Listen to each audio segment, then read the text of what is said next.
नमस्कार।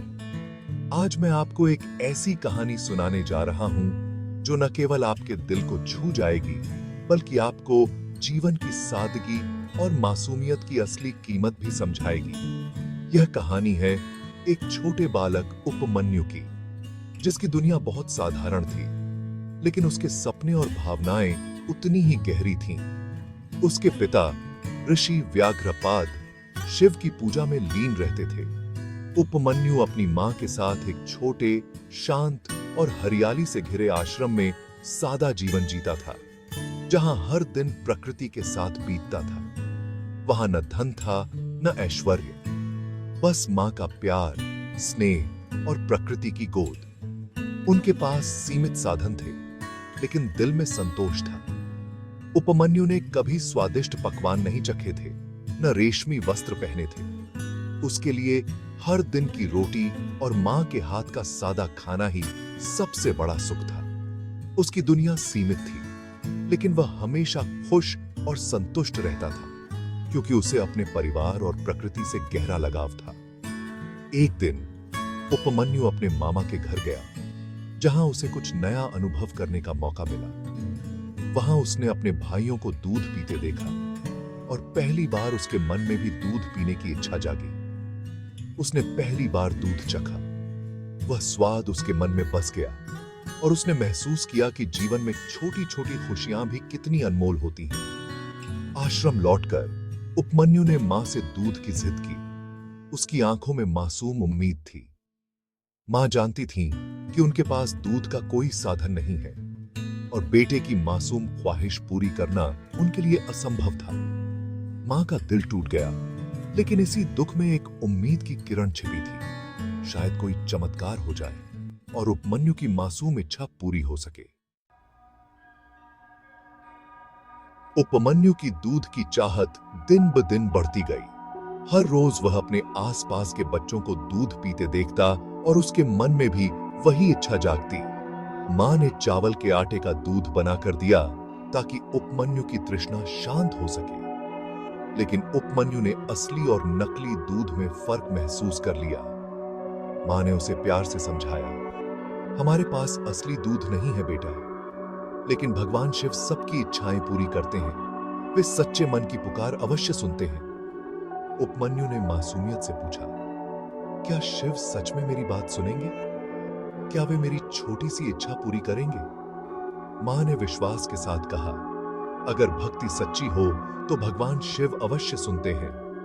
उनका दिल दया से भरा है। मां ने उपमन्यु को एयूएम नमः शिवाय मंत्र का जाप सिखाया और उसे हिमालय जाकर तपस्या करने की सलाह दी, ताकि उसकी प्रार्थना भगवान तक पहुंच सके। उपमन्यु ने मन ही मन ठान लिया, अब वह दूध के लिए सीधे भगवान शिव से प्रार्थना करेगा, बिना किसी संकोच के। उसकी साधारण इच्छा अब असाधारण भक्ति में बदल गई थी।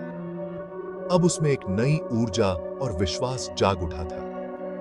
मां के आशीर्वाद और विश्वास के साथ उपमन्यु ने अपनी आध्यात्मिक यात्रा की शुरुआत की और हिमालय की ओर चल पड़ा, अपने सपनों और भक्ति के साथ। उपमन्यु हिमालय की ओर चल पड़ा, नंगे पैर, कांटों पत्थरों की परवाह किए बिना, बस एम नमः शिवाय का जाप करते हुए। वहां पहुंचकर उसने शिवलिंग की स्थापना की और कठिन तपस्या शुरू की।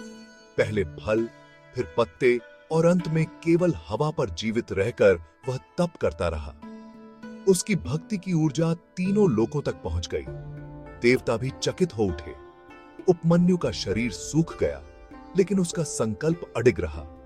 उसकी तपस्या ने भगवान शिव का ध्यान आकर्षित किया। शिव ने सोचा, अब इस बालक की परीक्षा लेनी चाहिए। अब इस बालक की था। भगवान शिव ने एक गहरा रूप धारण किया। उन्होंने स्वयं को इंद्र के रूप में प्रकट किया, जो देवताओं के राजा माने जाते हैं। वे हिमालय की गहराइयों में तपस्या कर रहे उपमन्यु के सामने अचानक प्रकट हुए, जिससे वातावरण और भी दिव्य हो गया। इंद्र ने उपमन्यु को स्वर्ग, अमृत, अपार धन दौलत और सुख सुविधाओं का लालच दिया।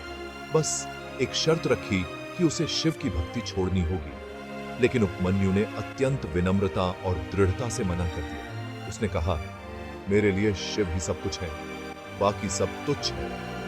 इंद्र ने जब देखा कि उपमन्यु डिग नहीं रहा तो उसने शिव की निंदा करनी शुरू कर दी। उसके शब्द कठोर और अपमानजनक थे। उपमन्यु ने अपने कान बंद कर लिए और दृढ़ता से कहा, जहां मेरे महादेव की निंदा हो वहां मैं एक क्षण भी नहीं रह सकता। उसने बिना किसी डर के वहां से जाने का निश्चय किया, भले ही उसे अकेले ही क्यों न रहना पड़े। यह उसकी भक्ति की सबसे कठिन और निर्णायक परीक्षा थी, जिसमें उसे अपने विश्वास और समर्पण की सच्चाई साबित करनी थी। उपमन्यु का विश्वास अडिग रहा। उसने अपने आराध्य शिव का सम्मान और प्रेम सबसे ऊपर रखा, चाहे परिस्थिति कितनी भी कठिन क्यों न हो। उपमन्यु ने इंद्र के सारे लालच ठुकरा दिए और अपने शिव का अपमान सुनने से इनकार कर दिया। उसने कहा, मेरे लिए शिव का सम्मान सबसे बड़ा है।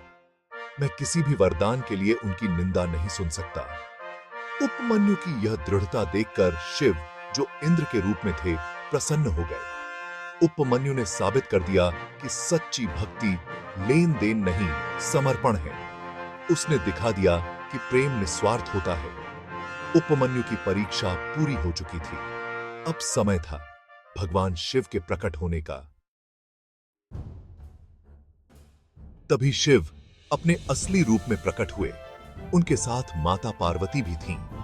उपमन्यु भगवान शिव के चरणों में गिर पड़ा, आंखों में आंसू, हृदय में श्रद्धा। शिव ने उसे उठाया और कहा, मैं तुम्हारी भक्ति से प्रसन्न हूं, मांगो, क्या चाहो। उपमन्यु ने दूध मांगा।